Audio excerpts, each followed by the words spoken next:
Nossa próxima palestra tem como título Legislação, Alcances, Limites, Entraves e Soluções. Para ministrá-la, eu convido ao palco o professor Adão Vilaverde, da Escola Politécnica da PUC do Rio Grande do Sul. Por favor, Adão. Adão é professor da Politécnica da PUC, da cadeira de Gestão de Conhecimento e Inovação. É consultor para a gestão do conhecimento da inovação da IMED, mestre em estruturas pela Universidade Federal do Rio Grande do Sul, doutorando em Ciências em Educação da URGS, foi secretário de Estado de Ciência e Tecnologia do Rio Grande do Sul. Presidiu o Fórum Nacional de Secretários de Ciência, Tecnologia e Inovação do Brasil, foi secretário de Coordenação e Planejamento do governo Olívio Dutra. Como deputado estadual, foi presidente da Assembleia Legislativa, sendo autor de importantes leis, com destaque para a Lei KIS, Prevenção e Segurança contra Incêndio. Adão. A ideia é refletir um pouco sobre essa proposição aí da... Eu vou preliminarmente fazer um comentário, até vou aproveitar que o professor Cláudio Hansen está aqui, que eu conheço de muito tempo, né? Eu me recordo que desde que eu era membro aqui do Sindicato dos Engenheiros e tal, da direção e da parte mais técnica, a gente houve umas 2 ou 3 tentativas, talvez umas 3, né, professor Cláudio Hansen, de a gente atualizar, Coronel Krukowski também está aqui, de atualizar a legislação do Estado do Rio Grande do Sul, e sempre tinha uma enorme dificuldade, né? Infelizmente, foi o episódio da Boate Kiss, enfim, que acabou dando start para essa possibilidade. Então, já há algum tempo a legislação ela exigia uma atualização. Se eu pudesse, do ponto de vista conceitual, na largada da nova legislação, dizer o que ela atualiza, vamos dizer assim, como elemento estruturante, fundante. Putz, acabou. Vou voltar. Apertei junto, eu acho. Aqui atrás, né? Aqui. Era essa caracterização aqui de que tem que preservar edificações, tem que preservar, enfim, as habitações, tem que preservar tudo e tal, mas o que antecede todo o tema é a questão da vida das pessoas. Não pode falecer uma pessoa, não pode ter um acidente, enfim, etc, etc. Isso para nós era um elemento fundante. O que a gente se propôs a fazer naquele contexto, né? Aqui uma preliminar de novo, né? Essa legislação, ela foi uma legislação feita a muitas e muitas e muitas mãos, né? Se eu pudesse citar aqui quem contribuiu para essa elaboração dessa legislação, acho que faltaria, né, Coronel Krukowski? Aqui o nível de compromisso não fosse isso, não foi o que a gente fez na Assembleia Legislativa 24 horas por dia, trabalhamos praticamente um ano, nós não chegaríamos a ela, depois com as nuances que tem e tal, e com as críticas e com a minha opinião dos recuos que houveram, mas como tudo na vida, as coisas são dinâmicas, são processos, elas vão, vêm, e às vezes não basta uma formulação bem elaborada sobre determinada situação, sobre determinado momento que a sociedade está vivendo, às vezes ela tem que ser empurrada por um conjunto de outras coisas, e essas coisas é que vão determinando, vamos dizer assim. Às vezes você tem lei e não adianta, e às vezes vocês não têm lei e você tem cultura que vai criando condições, enfim, quem sabe até para, no vácuo dessa cultura, consolidar melhor a legislação e não o inverso, porque às vezes as legislações antes da cultura, elas entram muito em choque. Então a gente tentou uma legislação, vamos dizer assim, que a gente chamava de clara, ou seja, bem transparente, assim, uma legislação rigorosa, porque era o que a gente achava que era necessário, justa, e aqui depois eu comento o que é isso, e execuível, como é que a gente sempre chamou, que evitasse a alienência e o proibicionismo. Essa é uma frase, duas palavras que eu sempre pegava, evitar 2 extremos, né, de passar o jeitinho e tal, e não levar para uma situação de que as coisas ficassem, vamos dizer assim, inviabilizadas. A abrangência dela é a abrangência clássica da legislação que sempre teve, que sempre existiu, enfim, né, e portanto, não havia novidade. As exigências para sua aplicação era aquilo, é quando você tinha uma construção, quando fazia uma reforma, quando mudava a ocupação de uso, quando ampliava a área, enfim, altura, quando era regularizada, quando modificava a carga de incêndio, eu quero chegar logo aí nesse tema, né? E a legislação, ela não, isso é muito importante, a legislação não autorizava funcionamento, ela já de cara, assim que ela foi instituída naquela época, enfim, né, ela não autorizava funcionamento sem alvará de prevenção contra incêndio, exceto condições de baixa carga de incêndio, mas ela foi muito dura nesse sentido, sobretudo na largada. Depois ela flexibilizou um pouco.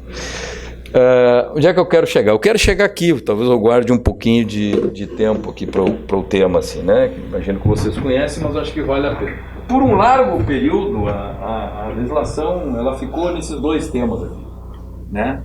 Um largo período, vamos dizer assim, altura e área. Você projetava a prevenção contra incêndio em função de altura e área, né? E eu sempre brincava, enfim, todos nós, o professor Cláudio e outros professores sempre diziam isso, quer dizer, que a gente tinha uma fábrica de fogos de artifício e uma fábrica de gelos de 2.000, por exemplo, 2.000 metros quadrados de área, o plano de prevenção contra incêndio era igual. Área e altura, nós temos 2 andares, né? O plano de... Perdão, cara. O plano de prevenção era igual, né? Então todo o esforço nosso foi introduzir, vamos dizer assim, esses quatro outros itens na legislação, que era o que, enfim, praticamente vários lugares mais avançados do mundo já tinham, né? E eram coisas muito óbvias, inclusive quem formulava, como quem estudava, quem pesquisava, enfim, já tinha isso aqui presente, né? Os profissionais já tinham isso aí presente. Mas o problema é que, enfim, as relações de sociedade, elas não são... Quem estuda não são só os profissionais. As relações de sociedade, elas são multifacetadas, complexas, difíceis, e entra um conjunto de interesses e variáveis que a gente não governa, né? Não governa mesmo. Então, acho que a primeira grande questão foi explicitar e melhorar os dados e os critérios e tal de ocupação e uso das habitações, que às vezes ela era meio difusa mesmo. O segundo, capacidade de lotação, óbvio que ser mais rigoroso nesse tema.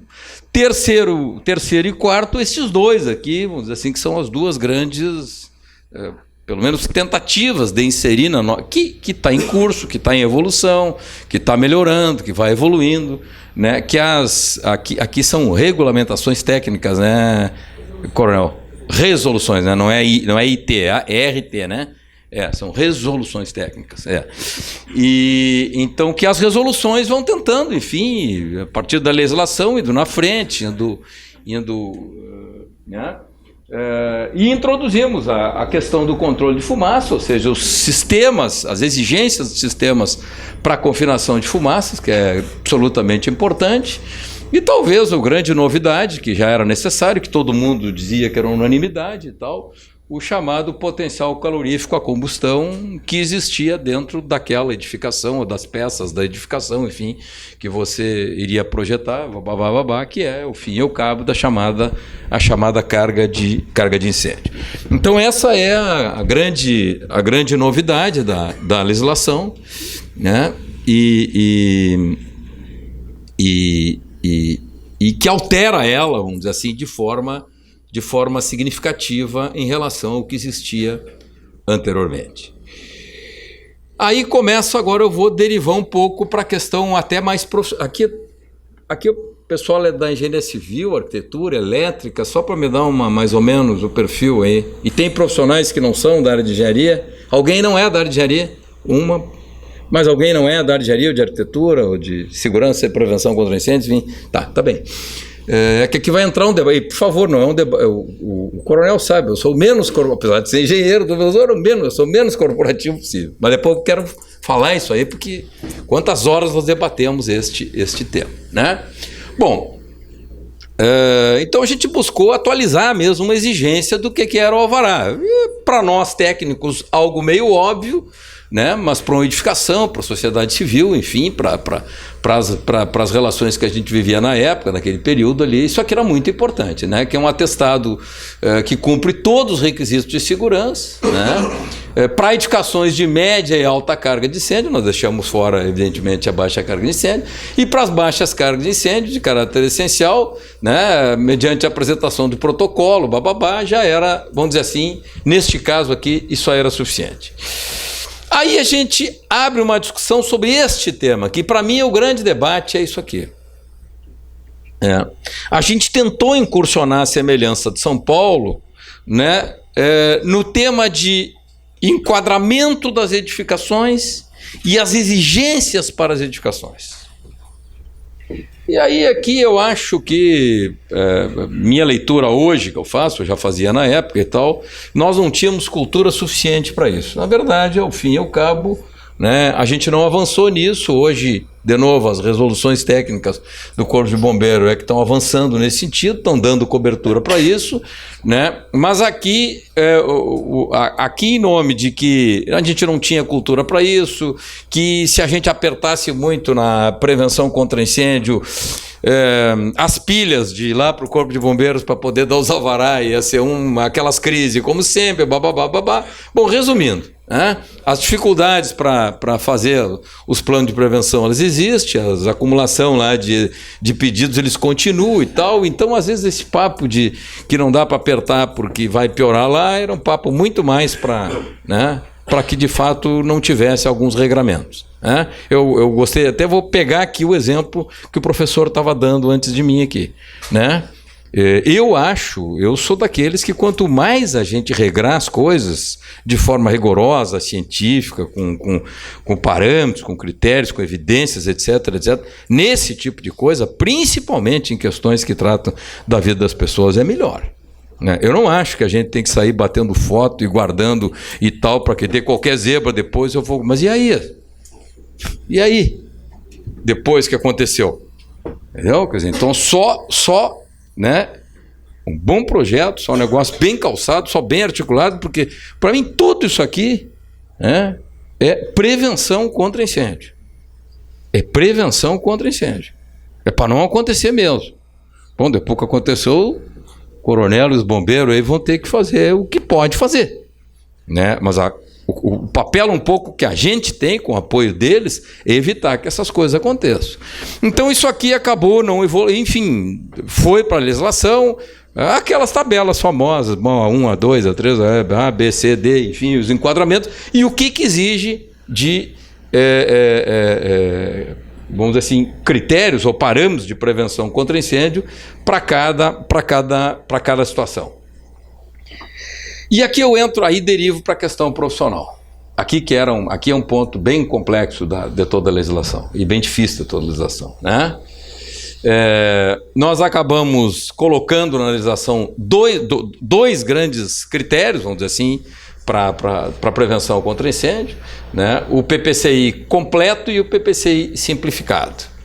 O PPCI completo, vejam que é só vocês olharem aqui, ó, do ponto de vista original na legislação, né? E eu vou ler aqui porque ele é bem rigoroso.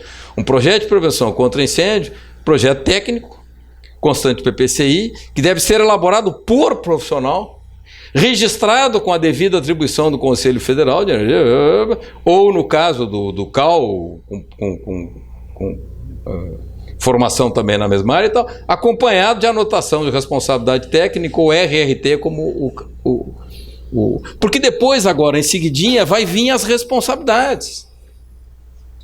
E o responsável por uma edificação é o proprietário da edificação. Mas ele não é responsável pelo plano de prevenção contra incêndio. Senão ele está na vida à deriva. Então, a primeira tem as responsabilidades do Corpo de Bombeiros, tem a responsabilidade do proprietário, tem a responsabilidade do Corpo de Bombeiros, tem a responsabilidade do município, tem a responsabilidade do Estado, né? Mas o proprietário da edificação ele tem que fazer com que para o uso da edificação ela esteja legalizada. E para isso ele tem que lançar mão do quê? Ele tem que se ancorar em alguém que tenha conhecimento e que seja o responsável por isso, não o proprietário seja o responsável. Né? Então aqui, e acho, do meu ponto de vista, eu acho que a gente abriu demais para isso aqui, para o simplificado. Então passa muitas coisas aqui que deveriam ser, enfim, filtradas melhor. Não é, no original não, mas imaginem que numa dinâmica de um debate na Assembleia Legislativa, você sabe, tem 55 deputados e deputadas e tem pressão de tudo que é lado. E uma coisa que deputado ou deputada não gosta de sofrer, falam que foi deputado por largo período, é sofrer pressão. Às vezes se afrouxa, inclusive, quando sofre pressão. Falo aqui de cadeira, de quem tem, né, de quem presidiu a Assembleia e sabe o que é isso. Os caras ocupar a tua sala e dizer o seguinte: se tu não tiver café no bule, tu te afrouxa mesmo. Né? Então o que acontece? Era a pressão, evidentemente, de tudo que é lado, das mais variadas pressões, desde essas. E para mim, por exemplo, na minha experiência, não só nesse tema aqui da legislação, mas em várias experiências, conflito é uma das. Olha o que eu vou dizer aqui, ó. Conflito é uma das coisas mais salutares da sociedade. O problema não está na existência do conflito. O problema está em você não saber tratar conflitos e transformá-los em consensos ou soluções mediadas, enfim, etc, etc.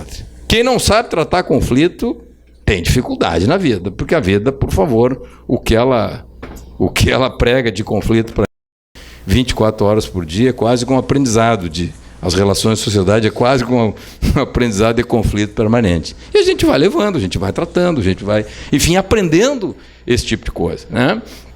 Então, a lei também tem, aqui é para comentar, a lei tem muito de pontos de encontro. Não era a minha opinião, não era a opinião do outro, não era a opinião de profissionais, enfim, mas era o somatório das opiniões e daquilo que a gente conseguiu chegar, enfim, naquele determinado momento. Avançando um pouquinho mais. Né? Atribuições e responsabilidades. Aqui que eu digo. A primeira, por exemplo, dos proprietários. O proprietário é o responsável pela edificação. Mas se ele não tiver por trás dele um profissional aqui que possa, ou uma profissional que possa dar garantias, o cara está perdido. Absolutamente perdido. Os bombeiros depois têm as suas responsabilidades, inclusive a questão das sanções aqui. E os municípios, enfim, o Estado, né, particularmente aqui em Porto Alegre, no caso nosso aqui, o município, bom, ele é o responsável para expedir alvará de licenciamento, enfim, para que essas edificações possam funcionar, qualquer tipo de edificação. Não era só o caso específico, aí, os boates e essas questões. Né? Bom, essa aqui foi uma discussão muito grande, quer dizer, que até hoje, final do ano, vence aquele prazo geral, né, comandante? Então, aqui um debate sobre que período, de fato, na verdade, um ano para um alvará, nem terminou de fazer o alvará, já está fazendo de novo, né? Ainda mais lá, né?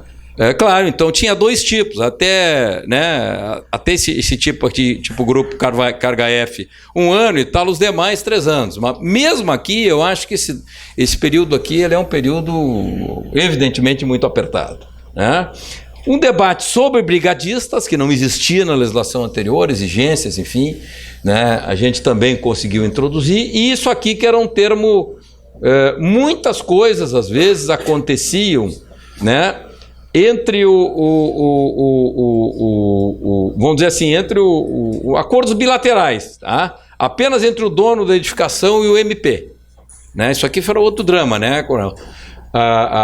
Quantos acordos houveram de litígios na área de prevenção, de projetos de prevenção contra incêndio, que a prefeitura não ficava sabendo de nada do acordo e o Corpo de Bombeiros muito menos. E o Ministério Público ia lá e fazia o acordo. Aliás, o MP adora fazer acordo sobre um conjunto de coisas que não são tarefa dele e nem responsabilidade dele. Né? Mas eles adoram fazer isso. Você sabe disso. Eu sei porque eu, uma vida inteira acompanhei esse tema, essa discussão.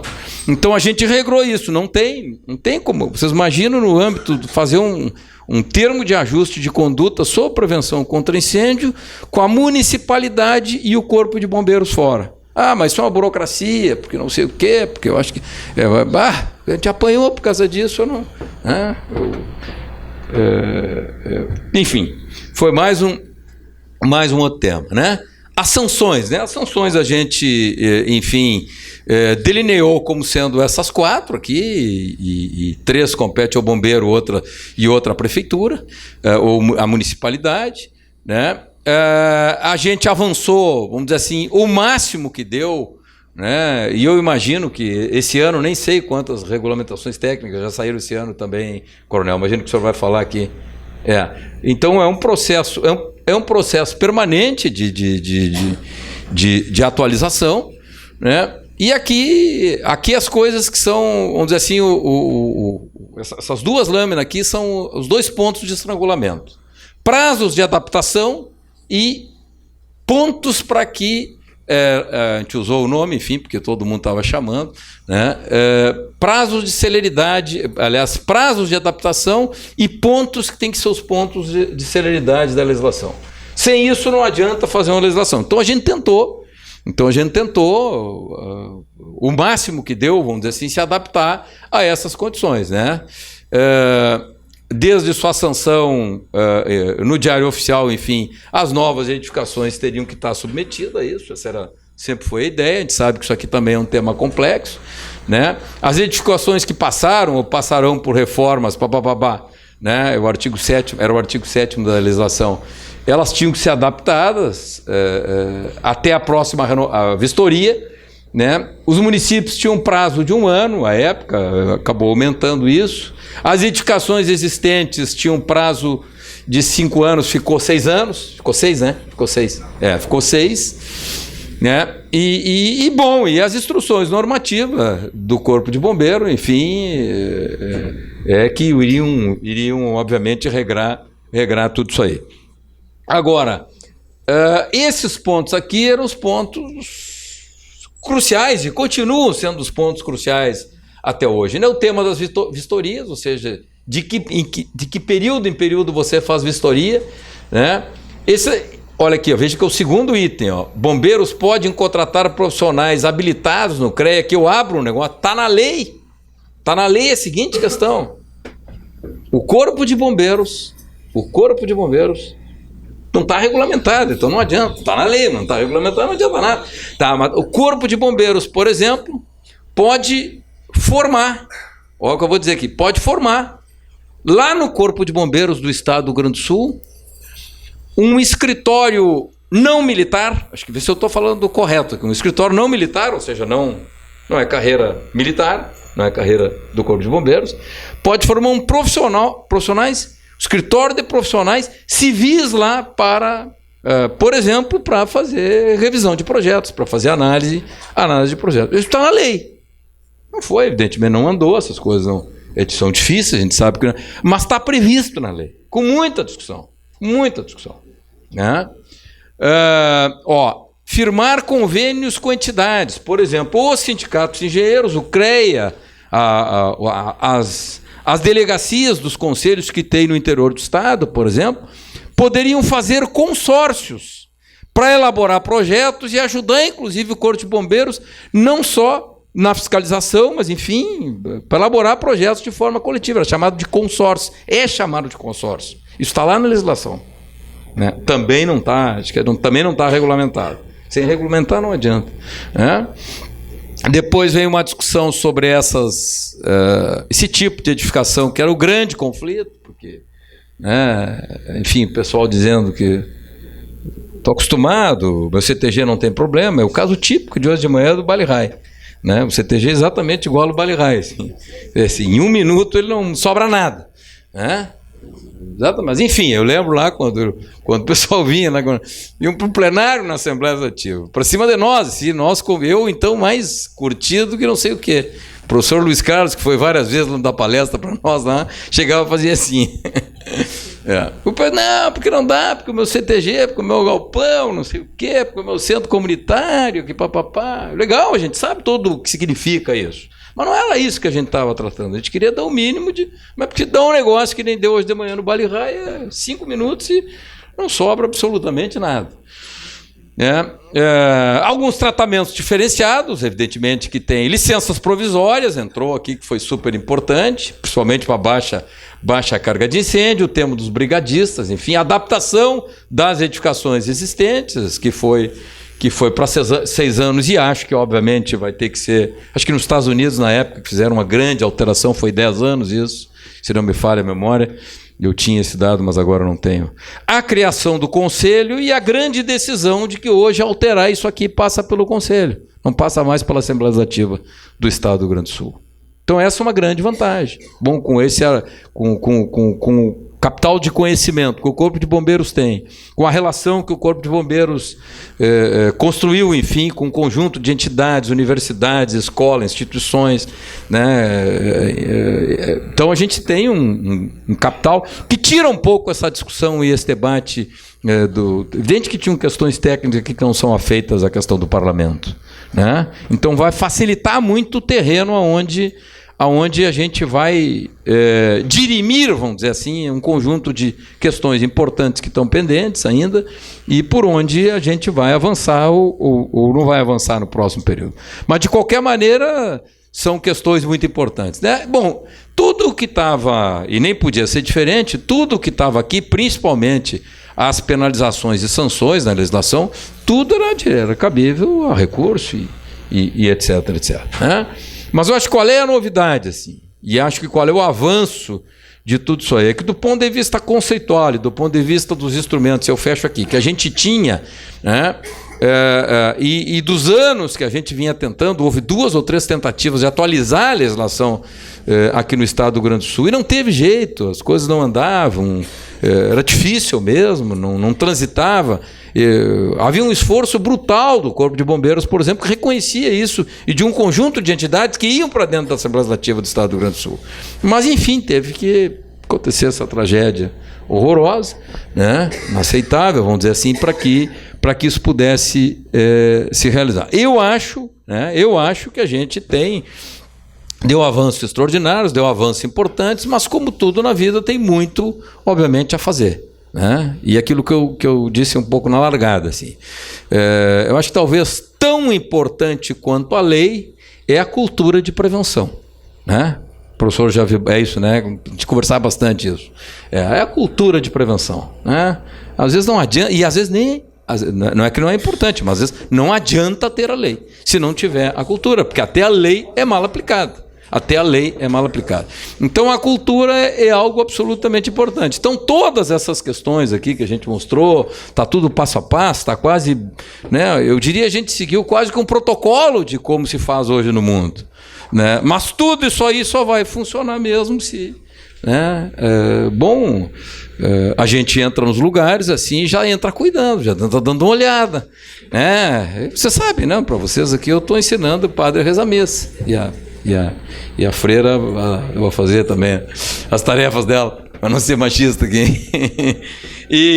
Mas enfim, então isso né? E esse negócio, ele melhorou um pouco. Melhorou, me lembro da gurizada, meu filho me falava, todos nós trocávamos ideia, tal, às vezes não entrava, eu não vou dar exemplo de nada aqui, mas teve um conjunto de locais públicos aqui que, regrou, passava filmezinho, estava, né, atraindo o pessoal, nós vamos lá, porque aqui não dá para ir. Nós vamos nesse lugar aqui, porque ele está oferecendo condições para a gente e tal, etc, etc. Então, o tema da cultura, vamos dizer assim, é um tema... mas eu acho que do ponto de vista técnico, o esforço que a gente fez do ponto de vista técnico naquele período ali para tentar colocar num outro patamar a legislação foi exitosa, né?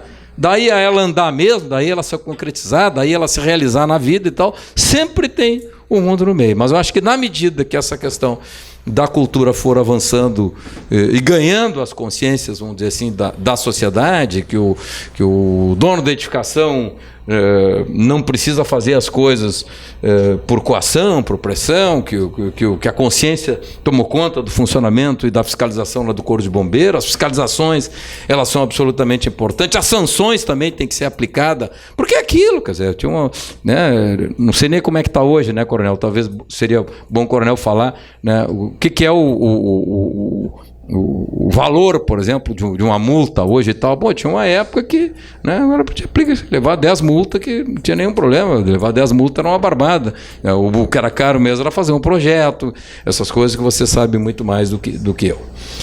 Então é isso, tá? Eu fecho por aqui. Acho que queria parabenizar o sindicato, a iniciativa Gero, né? Eu sei porque e não só a gente nivelar aqui as questões que são importantes no plano dos profissionais, mas a gente não esquecer esse horizonte, né? Que ao fim e ao cabo nós estamos fazendo tudo isso aí para preservar a vida das pessoas, e nós temos que ganhar a sociedade, obviamente, para que esse tema é de grande importância e de grande relevância. Não adianta a gente só lamentar naquelas horas que são horas difíceis, horas duras e tal, e depois parece que o tempo passa e as coisas vão se perdendo na poeira das relações da sociedade. É isso, boa noite, muito obrigado.